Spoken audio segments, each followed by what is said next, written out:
The wind did not arrive like a warning. It arrived like a decision already made. It leaned into the neighborhood with the slow insistence of a hand on a shoulder, then pressed harder, until gutters gulped and shutters rattled and the sky stitched itself with lightning. All day the old Litchi had stood there, freckled with lichen, holding on like it had always held on, summer after summer of heavy fruit, winter after winter of thin light. But storms don't negotiate. A sound like fabric tearing, only larger. A shudder in the ground. Then that sudden, indecent absence where a canopy used to be, and the street lamp naked in the rain. People stayed inside. A cat ran. The wind went on doing what it came to do. By morning the storm had thrown its dishes everywhere, tiles in the grass, fences yawning, a plastic chair 3 houses down. The Litchi lay across the curb, roots turned up like the open palm of a giant. Mud slept in the lines of its roots. A century of water stains banded the trunk. I stepped out of the truck, boots sinking, and for a moment the silence startled me. Birds remember faster than we do. They'd already left to argue in another tree. A man in a blue raincoat walked over, his shoulders either wet or tired. He introduced himself as Min, then didn't say anything for a few breaths, just looked at the ragged stump, the torn grass, the long red-brown body of the tree resting like a ship too far from tides. When he finally spoke it came out like sawdust, an apology. "It was my grandmother's," he said. "She planted it when my father was born. We picked fruit here every June." He ran his fingers along the damp bark, then pressed his thumb against the chains where the city had already tried to drag the branches aside. "Can anything good come from this?" I said, "The only honest thing when you don't yet know the shape of what you're about to promise." "Maybe." I walked the length of the trunk, measuring by stride, listening with my hands the way you listen to a sleeping child. 2 long straight runs, a broad crotch where 2 limbs had once debated the sky. Beneath the slick bark the grain swirled in patient spirals, a slow handwriting written year upon year. "If we take the heart from here," I said, pointing, "we could mill slabs. Something small enough to live in a room but big enough to hold stories.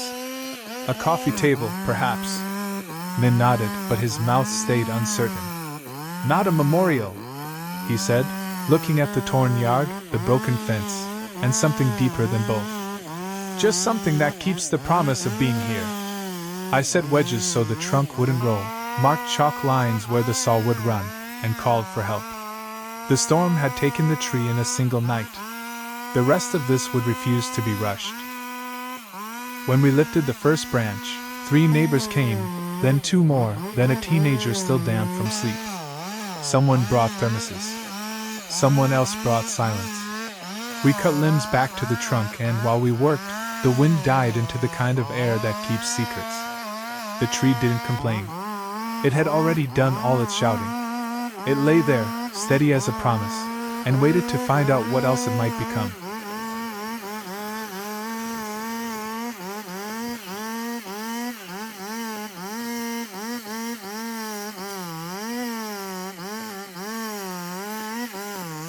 Before the saws, we told its story to each other so we would not forget it while we were turning it into boards.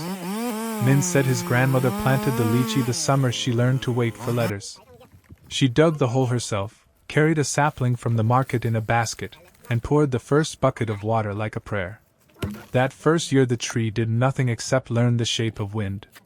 The second year it learned to cast a small shade on the steps where her baby, Min's father, sat with a wooden truck and a laugh that you could hear all the way to the corner. The third year, 1 red fruit.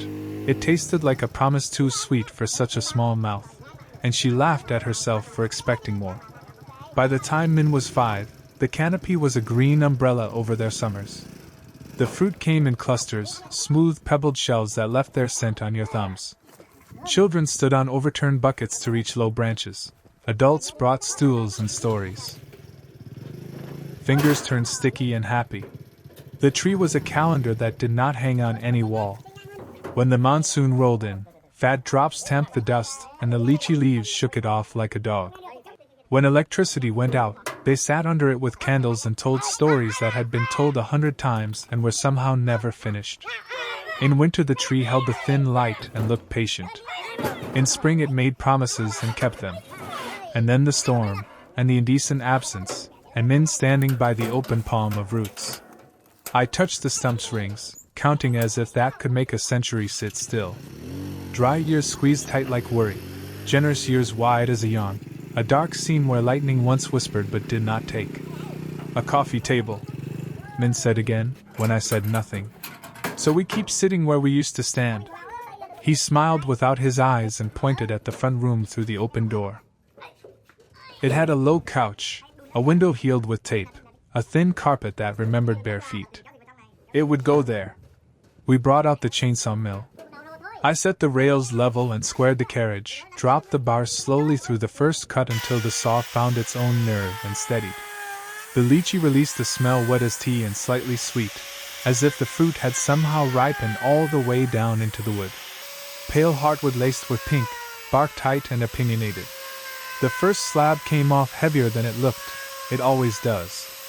We stickered it, thin spacers every handspan, so air could pass. Then another slab, and another, open pages from a book that had lived too long closed.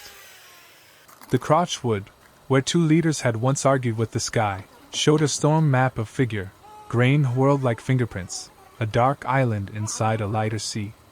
There are boards for cabinets, and boards for instruments, and then there are boards that are simply reservations made for conversations yet to happen. This was the last kind. We marked it with chalk, tabletop, keep. When we paused to drink, the neighbors told stories I pretended not to memorize. A boy learned to climb on this limb. A girl told her first secret under that one. Min's father proposed to his mother on a night when rain applauded on the leaves. We in the wood both were being asked to hold more than weight. When the city truck came again to collect debris, the driver saw our neat stack, nodded once, and left. He understood. Some things you do not haul away, some things you agree to carry differently. We loaded the slabs into the truck, tied them with care that looked like love if you didn't know about tension and friction, and drove slowly back to the shop. The storm had decided quickly, the wood would not.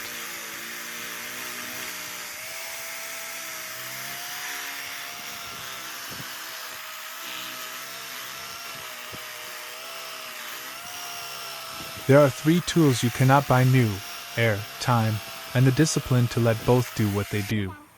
In the shop, we stacked the lychee slabs on stickers respectful as prayer beads. The meter blinked a number no one argues with, wet, so we did the hardest work, which is almost nothing. We sealed the ends with wax to temper the urge to split. We opened windows when the breeze asked nicely, then shut them when night tried to bargain away the day's dryness. Every Friday I wrote down numbers in a ledger that, to anyone else, would look like a list of the same word, becoming. While the lychee was learning its new language, the shop did what shops do. We sharpened a plane that had dulled on woodworking sins both innocent and ambitious. We fixed a wobbly stool that had taught 3 children to stir batter and 1 adult to rest a knee. I called Min once a month and said the only honest update, which was always a sentence without a verb. It's changing. He laughed in that way people laugh when they are learning the cost of patience. We are too, he said. My father comes by and looks at the empty space by the window. He says it's funny how a missing thing can take up so much room. By late autumn the slab sang a different note when I knocked the edge with a knuckle. The meter's number had come down to a number that furniture respects. There were narrow checks near the pith and 1 bold one running halfway across the broad slab. The storm had written its last sentence there. I like a crack that tells the truth. It gives you something to answer back to. We planed away the high spots, then built a router sled because patience beats pride when a board twists its opinions into diagonals. Pass after pass, thin as breath, the surface leveled into a quiet that you could see.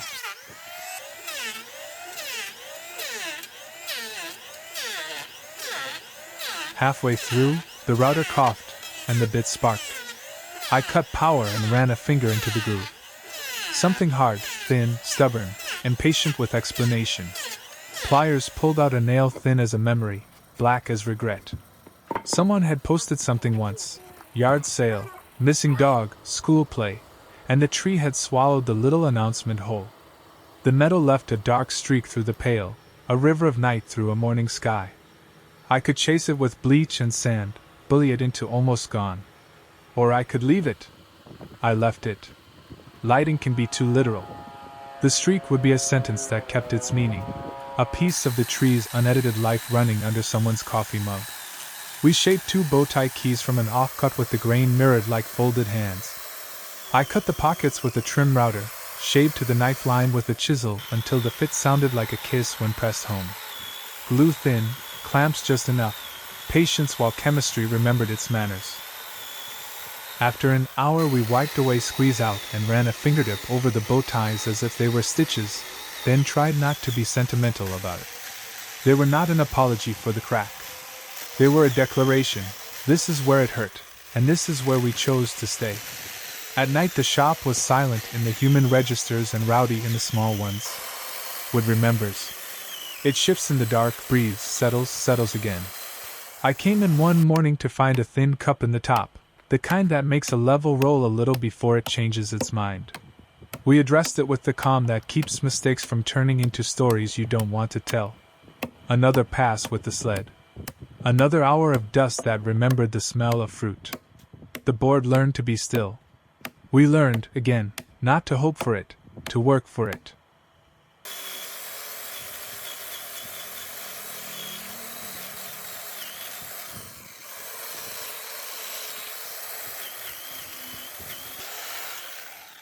We cut the slab to length and sat it on trestles at the height where knees forgive you. The base would be a quiet geometry that behaves. 4 legs splayed just enough for steadiness without swagger. A low stretcher that lets a foot rest. Joinery that a repairer in a different decade could read at a glance. No false cleverness, no hiding. The top would float a finger's thickness above the aprons. A shadow gap that turns mass into a line, gravity into poise. I laid out the mortises in pencil, then knifed the lines so the chisel would remember where to stop. Tenants should be proud enough to show their honesty without making a speech. We cut shoulders crisp, cheeks true, edges chamfered for the mercy of shins. When the first dry fit came together, the joints sighed into place the way a door does when the house admits its winter. The frame stood square on the floor that lists a little toward the window. I admired it for being better than its circumstances. Then the surprise. There is always one, when gluing up the top. A clamp slipped while I checked the diagonals, and the panels crept into a tiny mischief of misalignment. I could have bullied it flush and called it good, but the joint would have remembered my hurry for the rest of its life. We backed up gracefully. Glue waits for no one, but it does forgive a few sins if you apologize with hot water and discipline. We reset, reclamped, breathed. The grain aligned like 2 people agreeing to tell the same story from now on. The crack with the bow ties had a slightly high lip. Human fingertips would find it every time and think of broken things instead of strong ones. I planed it until your hand would glide without noticing the moment, the way a sentence drops a comma you don't miss. The nail's dark river stayed right where it wanted. We eased edges with a small chamfer, not a fashion choice so much as kindness for wrists and mugs. In the corner by the window the afternoon pushed a slow square of light across the surface, and the figure in the crotch opened like a map no one had asked for but everyone understood, a storm drawn carefully in wood.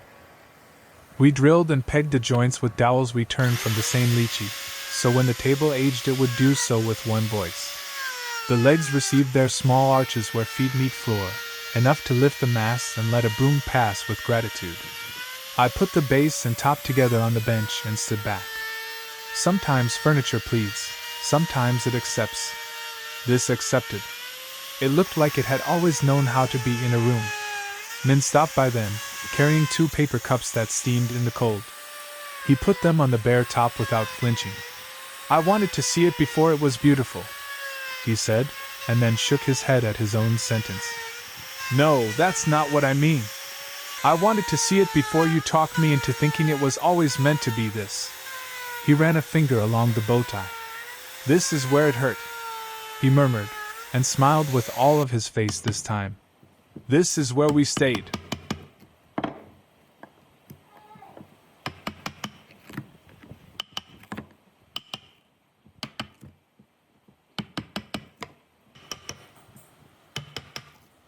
On scrap from the same slab we tested finishes, because truth needs a rehearsal. Oil alone tasted like dusk, sweet but a little thin. Varnish made a loud promise the wood didn't want to keep. Hard wax oil, low sheen, high honesty. The pores drank, the figure stepped forward, the color warmed into a honey rose that remembered fruit without pretending to be it. We committed. Cloths moved in slow circles, and the shop took the hint and went quiet.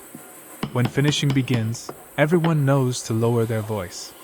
The first coat taught us what would stay. The nails river bronzed at the edges like old coins. The bow ties declared not as surgery but as vows. The crotch figure resolved from confusion into currents. After a night, we scuffed lightly with a paper that whispers rather than argues, then gave it the second coat, then a third where hands would live. Under raking light the surface did not wave or confess. It settled into the modest confidence of something that knows its job. Delivery day arrived shyly. We wrapped the table in blankets the color of modesty, tied them with straps that creaked in the polite language of tension, and drove slowly to Min's. The street looked cleaner than memory, as if the storm had been a story told too loudly and now the town was tired of it. Inside, the room waited without pretending. We set the table down by the window where the light pauses before it leaves. When we pulled the blankets away, the air changed, not dramatically, just enough that someone took a breath they didn't know they were holding. A year later I walked past the window at dusk because some places just asked you to check on them, the way you check the door before bed even when you know it's locked. Voices moved inside, nothing grand, only the ordinary choreography of plates and pauses. The table wore a constellation of small evidence, a faint ring like a calendar that forgot to be serious, a shallow scratch that began as a gasp then became a story about a toy truck and a startled hand, a deepening glow where elbows preferred to rest. The bow ties had darkened a tone, the nails river darker still. It did not look new. It looked present.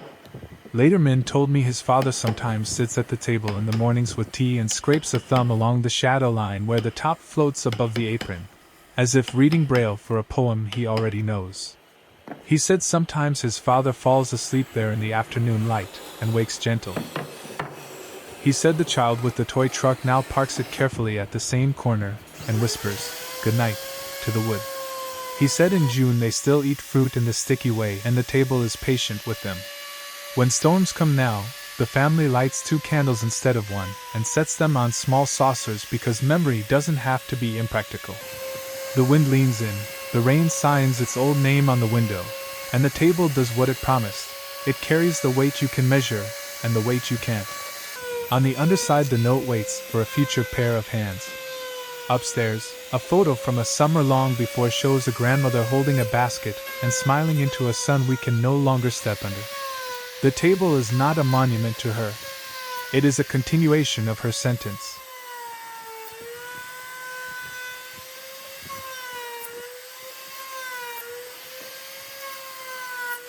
A year later I walked past the window at dusk because some places just asked you to check on them, the way you check the door before bed even when you know it's locked. Voices moved inside, nothing grand, only the ordinary choreography of plates and pauses. The table wore a constellation of small evidence, a faint ring like a calendar that forgot to be serious, a shallow scratch that began as a gasp then became a story about a toy truck and a startled hand, a deepening glow where elbows preferred to rest. The bow ties had darkened a tone, the nails river darker still. It did not look new. It looked present. Later Min told me his father sometimes sits at the table in the mornings with tea and scrapes a thumb along the shadow line where the top floats above the apron, as if reading Braille for a poem he already knows. He said sometimes his father falls asleep there in the afternoon light and wakes gentle. He said the child with the toy truck now parks it carefully at the same corner and whispers, "Good night," to the wood. He said in June they still eat fruit in the sticky way and the table is patient with them. When storms come now, the family lights 2 candles instead of 1 and sets them on small saucers because memory doesn't have to be impractical. The wind leans in, the rain signs its old name on the window, and the table does what it promised. It carries the weight you can measure and the weight you can't. On the underside the note waits for a future pair of hands. Upstairs, a photo from a summer long before shows a grandmother holding a basket and smiling into a sun we can no longer step under. The table is not a monument to her. It is a continuation of her sentence. I do not go often. You should not keep visiting your work as if you do not trust it. But sometimes, when the air smells like rain and metal and fruit, I stand outside and watch the room. I think of how the roots once held the earth the way two hands hold a bowl, how the trunk lay open like a book, how the neighbors learned together to carry something forward. I remember Min asking if anything good could come from it, and the honest answer I gave because I had no better one, maybe. The rest was air, time, and the discipline of letting both do what they do. If you put your ear to the table when the house is quiet, you might imagine you hear leaves. You don't. What you hear is softer and more human. The slight complaint of a chair leg finding its mark, the whisper of a sleeve, the light click of a cup set down in the middle of a conversation. It is not the tree speaking. It is the life that replaced it, saying, without speeches or effort, what all good furniture hopes to say. We stayed. We kept the promise. We learned to gather again. And when the wind comes back, as wind always does, we know what grows after it leaves.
you.